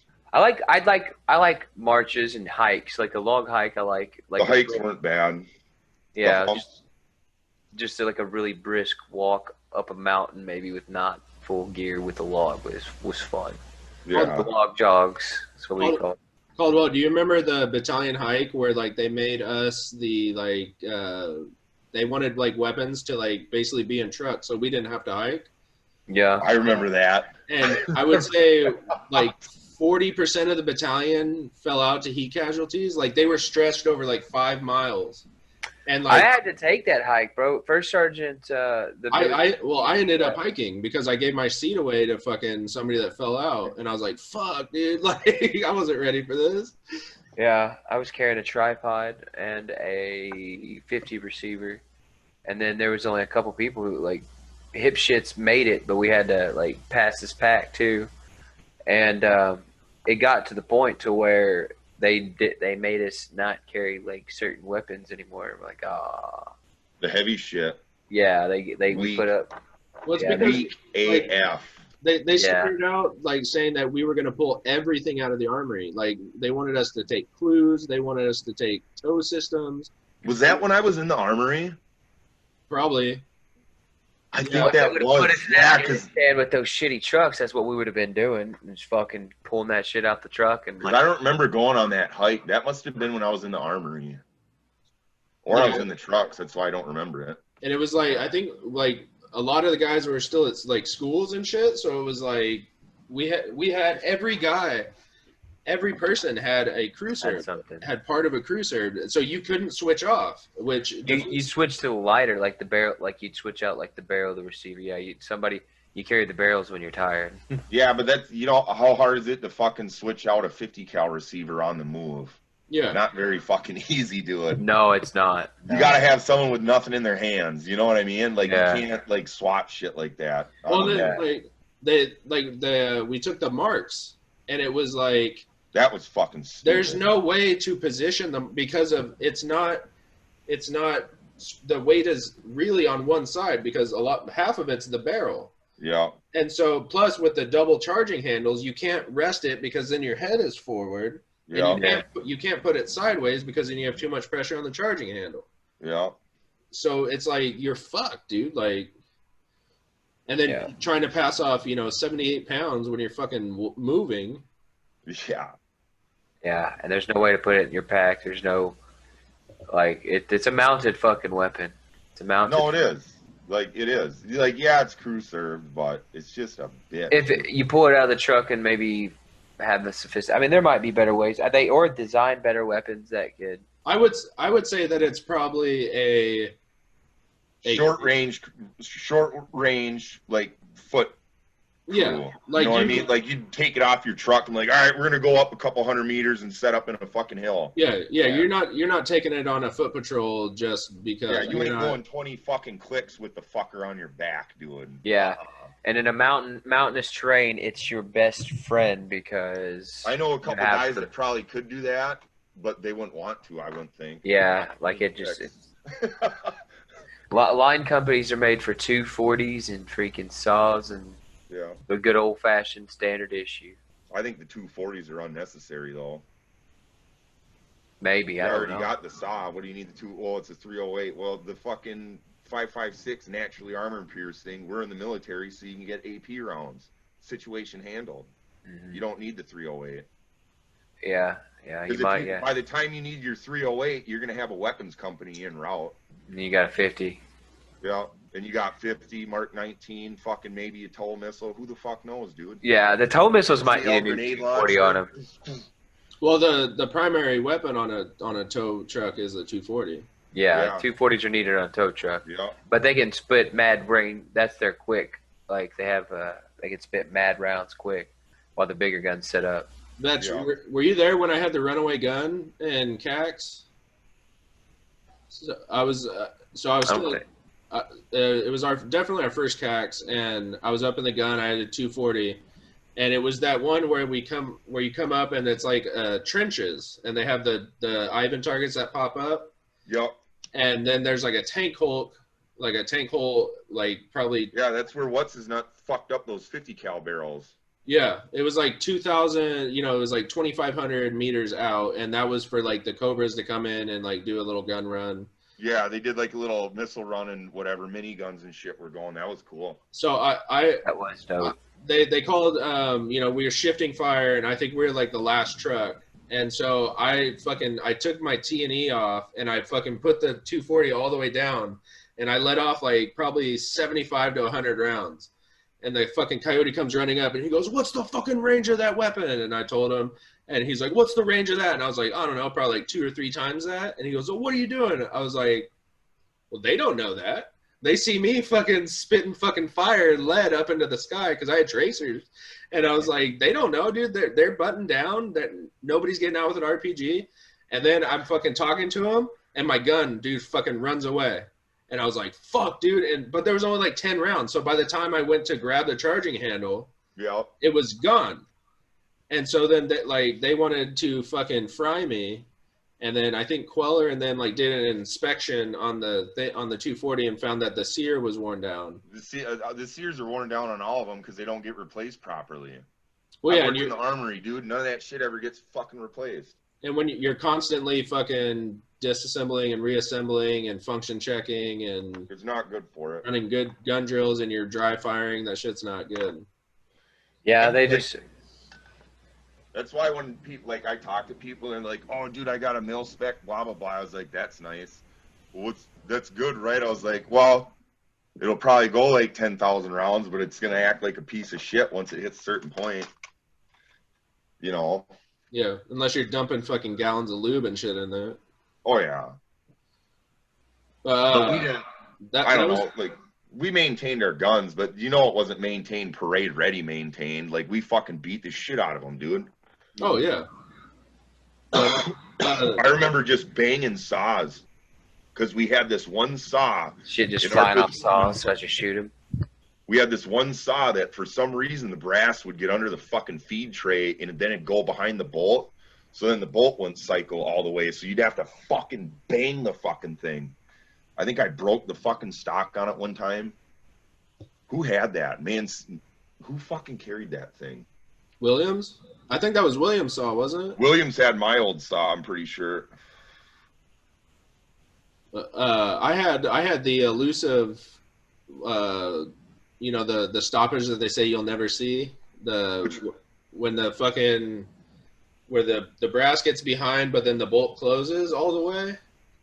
Oh yeah, yeah. With a live round in the chamber, so it cycles, but you get the brass, and it's like the stove, basically I forgot what it's called, but you basically have 2 rounds seated, and it's super dangerous. And I had it on the range, of course. I had like 3 rounds, and on my 4th round, it fucking did that, and I was like, "Fuck, dude." Yeah, it loads a fresh round. It doesn't extract the first round or the shell. It loads the second round, and it basically shoves that empty shell into the barrel. Yeah, that's what happened to that 50 cal twice. And it's still hot, so you can cook off that fresh round. Which it'll blow that fucking barrel, dude. It'll look like fucking Looney Tunes. Boop. Yeah.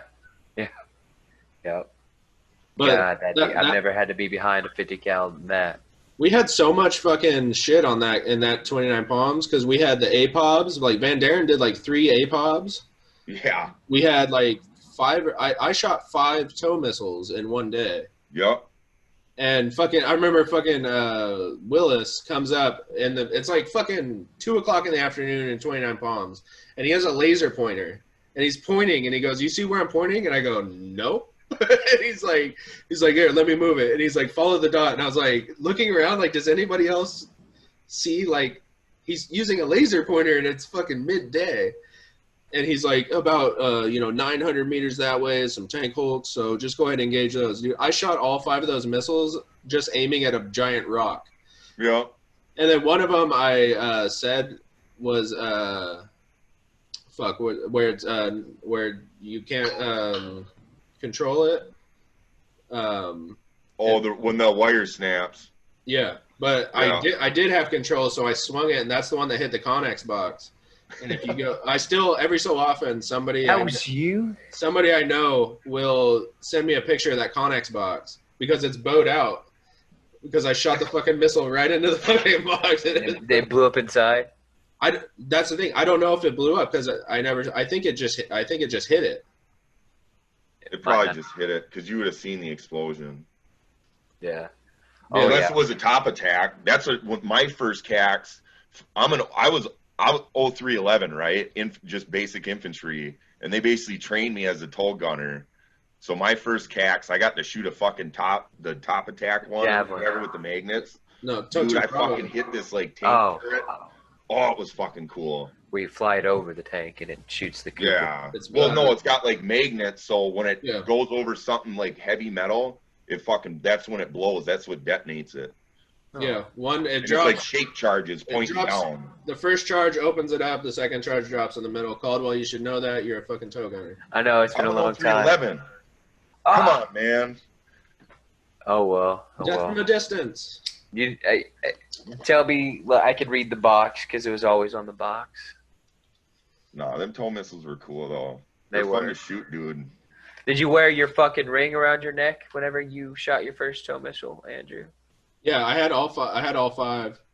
Yeah. And then I had totally forgotten that anybody else who had shot one gets to fucking slap you, dude. I had fucking bruises all the way around my neck. I know. You got me good, and when I finally got to shoot in Kuwait and I blew up it was already there tank, but that was awesome.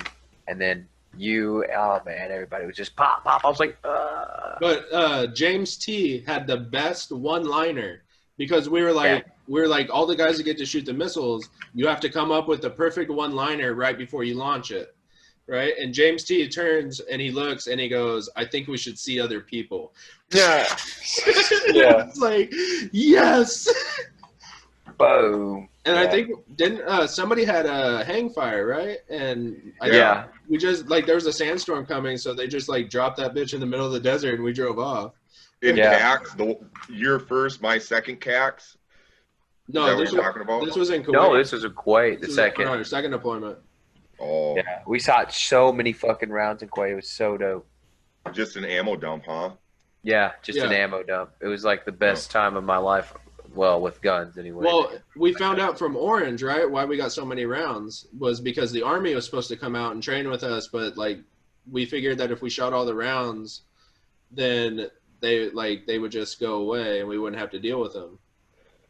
We had to do something like that on my first deployment when we took over Al-Assad or whatever, the main HQ. Like I said, we were the QRF force, so we were with the main HQ at that fucking rail yard or whatever the fuck, whatever it was. It was a rail yard or an old railroad station or some shit, some sort of station. But now when we took that over, we had a fucking shit pot of ammo, dude. I mean a buttload. And we had to do like an ammo dump. So we were out there with like corpsmen throwing fucking frag grenades and shit and fucking shooting we had the 50 cals, we had the saws and shit. Like, you know, we had all the corpsmen and office people out there shooting and shit because we had to get rid of all the ammo because we were getting new ammo. Damn, dude. I wish why ammo dumps? Fuck. And you pick up the brass too. That was the shitty part, but. No, you're in Iraq. We didn't pick fucking nothing. Oh, just future. That's just stateside. Yeah, it's fucking stateside, dude. Do you remember Ian when he shot the Mossberg? So I wasn't there, but I saw the video. Somebody had because they were in first section, and they went to Bahria, and they were doing the ranges, and Staff Sergeant had the shotgun for breaching, and he pump action. Yeah, but he didn't tell Ian. Ian didn't realize that it was slugs and not, you know, most people when they shoot shotguns are shooting, you know, birdshot or, you know, buckshot even, but these were like heavy slugs. And they were man killers. He got knocked on his ass, dude. Oh, I bet, dude. It was like watching a little kid shoot a fucking shotgun, dude. He fucking wow, full gear, like everything, dude. Oh, flat on his back. Man. Yeah. I think it was on my first deployment. I didn't get a sidearm or a pistol, which I should have had because I was a saw gunner. So instead, I got a Benelli M1014 12 gauge and a MGL 6-barreled grenade launcher. For my fucking sidearms. Nice. But well, they were platoon ones, but I used a shotgun. I saw there's that a picture of Rosie with the grenade launcher. Yeah, we kind of flip-flop trucks with it. But I cleaned it up a few times. That thing's fun to fucking shoot, dude. I liked it. The grenade revolver. The stocks are junk, so you might as well just rip them off right away because they break after like the second fucking shot. But that Benelli shotgun, dude, I think we did one of those shoots, and I want to say it was Rosie, and he shot it, and I think it was God, was it Rosie? It was like his first time shooting a shotgun or something like that, and it kind of like, you know what I mean? Yeah, they give you a little kiss.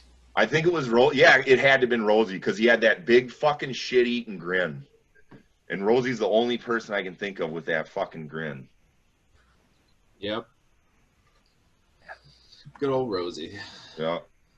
And then the Brits would always, can we shoot your 240? You can shoot our AKs and shit. Yeah, okay. They love the 240. Right. We didn't. I got fucked up with some Brits, but they weren't part of our unit. I think around our second deployment. In fact, tried to teach them how to play football, and they kept trying to play rugby with it. It was. Dude, I got wrecked with some Brits after my hernia surgery in Qatar on the air base. Dude, I finally got my beer card. Because, like, I had my hernia surgery done, and they gave me a bunch of painkillers and shit. And I didn't want to take the painkillers because I know my personality. So, like, nah, I don't want these painkillers. So, like, I went 2 days without them. And then on the third day, I went into the clinic or whatever, and I was like, you guys can have these back. Well, this is like a month's supply. I was like, yeah, I don't want these. Can I get my beer card? And they're counting all the pills. Like, did you take any? I was like, no. I told you I didn't want them. Can I get my beer card? A beer card. And I was like, yeah, can I get my beer card? He's like, yeah, here you go. And that night, dude, I went to the bar and I was drinking fucking Newcastles. And there were these Brits there. And it was only like a 3-drink limit. So then we went back to their fucking little hooch, dude, and just got fucking tanked. Oh. Some of Her Majesty's finest. Mm-hmm. Yeah, dude. Damn, dude. Yeah, they can fucking drink, dude. They put it away. They play some crazy fucking games. It was fun. Oh yeah, can't understand a word they're fucking saying. No. That's how it was with the remember the Kiwis in East Timor? Like the Kiwis came and they were talking, and all we wanted was their MREs, dude. They had the best fucking MREs. Yeah. Organic. Oh my god, dude! It was like because it's like a week's or like 3 or 4 days worth of food. So when they go to the field, they only take like 2 or 3 of them, and they're like in these like great like little storage containers that we used in our truck for like trash fucking and ammos and magazines and shit. Yeah. But they had like fresh fruit spread and like jams and shit and like different kinds of crackers and chocolate. Yeah. No way. Oh, dude, they were great. Yeah. Yep. There's definitely some sweet ways to make food that you can store easier. I don't know. I'm not judging. I'm not saying it could have been better. I don't know. Dude, but there's a lot of MREs are junk. Every foreign country has a better MRE than America. Our MREs are fucking worst. Yeah, surely. That's why I'm into that vertical garden thing. Because the thing about U.S. shit is it's all fucking price. What's the best for the cheapest I can get? Yep. Yeah. Well, also, how can I stack up the most of it and make it last the longest? Is making shit that is terrible and just like, oh my god! I tell people about like, they'll be like, "What was the hardest thing in Iraq?" It was when I fucking thought that I was gonna fucking have to stick a fucking spoon up my ass to get a shit out from the MREs. I never ate them, dude. We had plenty of freaking the fucking love the markets. Markets always had like bananas and shit. And we always had like at least one good old steak or night. That's what we did in Ferris. Well, we'd always grill on that shitty grill. Mm-hmm. Until staff sergeant like wouldn't let us go to the market and buy shit because he was convinced they were trying to poison us. No, that was fucking what's his nuts who'd use diesel to start the fucking grill, and then everybody's food tasted like fucking diesel. That was me. God. That was me. I was gonna say some idiot who doesn't know how to grill. I was a fucking master chef. I remember we had the Army spec ops with us. I cooked them the finest steak. They up with Dr. Pepper and barbecue sauce and made a marinade. That shit hidden and marinating. I was the reason that Boots weren't allowed to barbecue. Because I didn't let the JP8 burn off all the way. Because I was fucking hungry, and then of course. Because I was only going to cook for myself. I was going to grill some fucking burgers up real quick. You don't do that, though. You cook for yourself. You cook for everyone, dude. Because there was nobody else around. They were all fucking sleeping or playing that fucking Queller had that emulator game. So it had all the Nintendo games. Yeah. And so I was like, fuck it, dude. I'm hungry. And I fucking threw them. And then, of course, as soon as people smell the fucking barbecue, they're like, hey, throw one on. So I was like, fuck it, dude. And I threw them all on there. And then they're like, this tastes like fucking gas. And I was like, well, what do you want? Damn it, dude. No, that's terrible. But that's why you cook your steaks in bags. No, that's because I was hungry and I was going to cook for myself. You gotta let the diesel burn off. Oh, don't even use diesel. It's dry. We had nothing, dude. We had we had charcoal from like OIF 1. Yeah. And literally we were cooking over an air conditioner grate. That was our Oh. we had like wood and stuff, and dude, I remember Mendez made this fucking badass Mexican mashed potato corn mix because I made like the sweet ass steak, and then so it just turned into a competition of people just cooking some. It was just one meal a day, but it was always something just badass from somebody else's culture.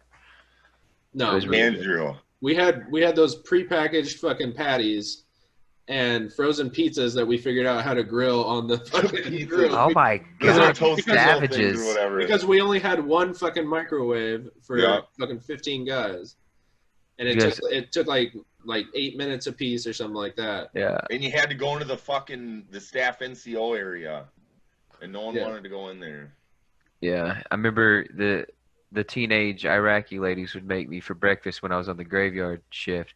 They'd always make me some of their Iraqi flatbread. I miss it. That dude. was so delicious. Yeah, it was so delicious. Because I'd always throw them like Jolly Ranchers and shit, and I get some care package here and there, and like throw the candy to them. So they'd make me some breakfast. It was tight. I miss the smells of about the sun coming up, and they all start their cooking fires. Yep. And like you get the smell when they start throwing that bread onto the sides. Oh my god! They're making their like quick patting sounds, and they throw it together in like 3 seconds. And then sometimes I had meat. Morning Post at Ferris is you get to smell all that shit. They like cut the cow's throat, and then because the market was right there. Yep. Yeah, that shit was pretty tight. Like, I mean, I love Ferristown, dude. That was my favorite. Yeah, that was my favorite part of Iraq. I'm gonna turn my freaking backyard into like already got the bricks and everything ready to start turning like into ovens and making pizza and shit, and just that's what I'm doing. That vertical set.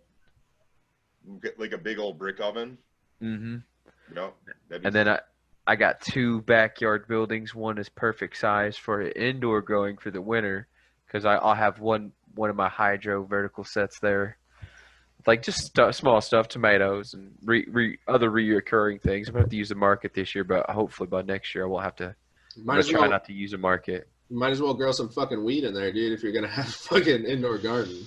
I'll wait for the government to get the fuck off their high horse and just shut the fuck up about it. Then I'll definitely be synthesizing all sorts of treats and things of that nature. That's kind of the plan. That's why I like the that's what I like about the teaching thing.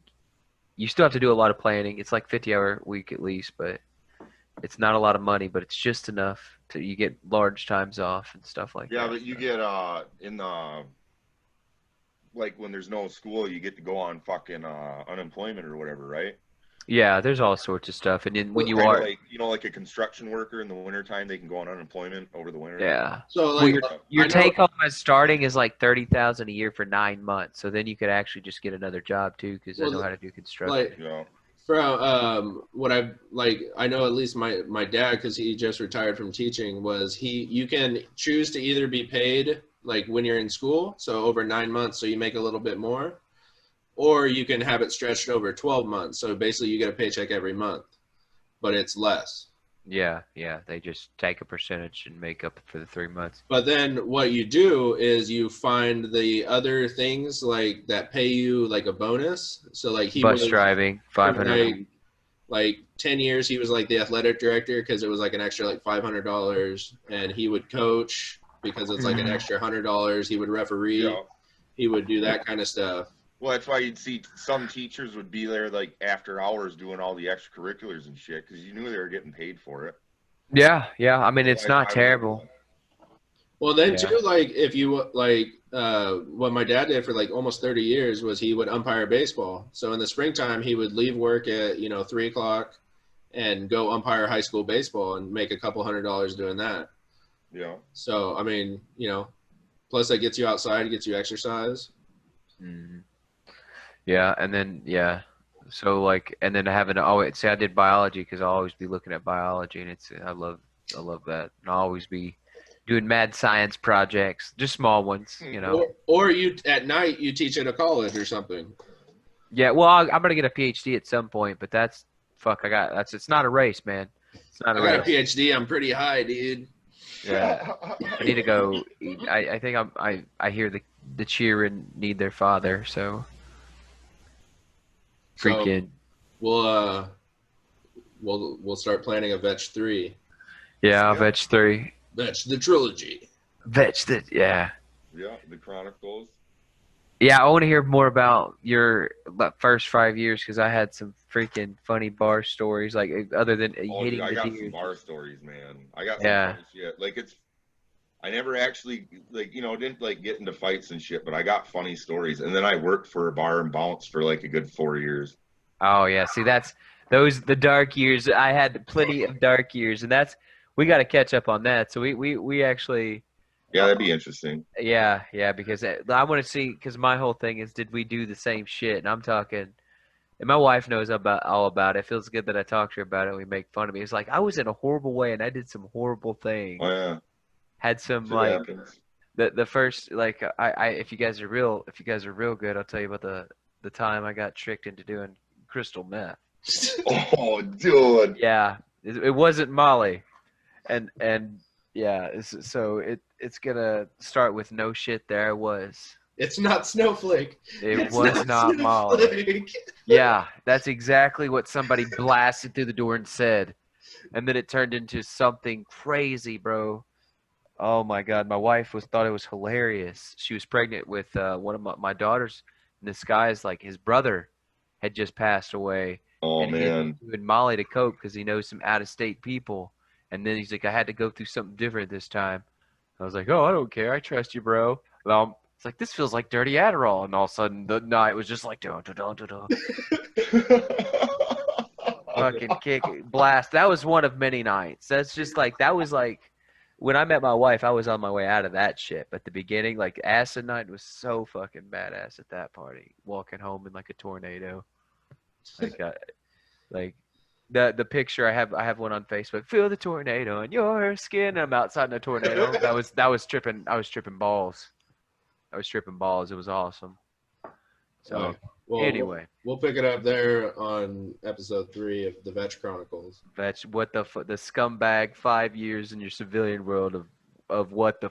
It takes about 5 years to think about. It's like, what the fuck just happened? What am I doing? You know. But anyway. So that's acclimate. Mm-hmm. Vetch, you clear? All clear. Joe, you clear? All clear. All clear. See you later.